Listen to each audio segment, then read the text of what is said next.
One of London's largest Christmas attractions has been cancelled because of uncertainty surrounding the pandemic. Winter Wonderland draws millions of visitors to Hyde Park every year, which is where we can speak to our reporter, Paul Murphy-Cutt. Paul. Good evening, Alice. Well, yes, I'm in Hyde Park. It's a very grey and dreary Hyde Park this evening, and that's kind of reflective of the news today, with the news that Winter Wonderland has been cancelled this year. It's been here for the last 13 years. This would have been its 14th and biggest yet. Just to kind of give you a sense of the scale and the size of the event, we can see some aerial pictures now of just the footprint, the sheer size and scale of what it looks like. But obviously that will now not be happening this year. And in terms of the event being big, the numbers are quite big as well. Last year, 3.5 million visitors came to Winter Wonderland over the 6 weeks or so that it happened.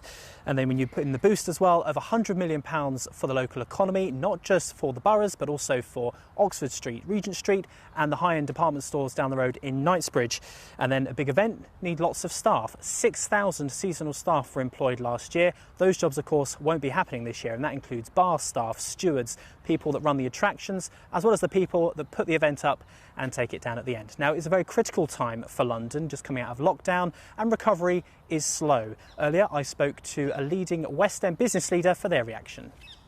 Obviously, we're really disappointed Winter Wonderland isn't happening. However, it's understandable given we are still living with COVID and we need to manage health during this period. But I think Londoners need to be reminded there's still a huge amount happening in the West End this autumn, this Christmas.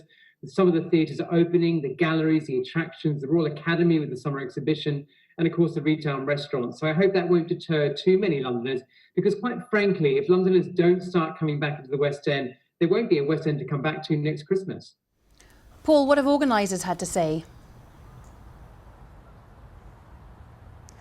Well, the organisers are understandably very disappointed. They said in a statement that they've cancelled the event with a heavy heart. They told me they'd been hoping to explore every option possible in order to try and run the event this year, but with the pandemic, travel restrictions and so forth, they couldn't find a way to do it without what they say sacrificing the spirit of the season.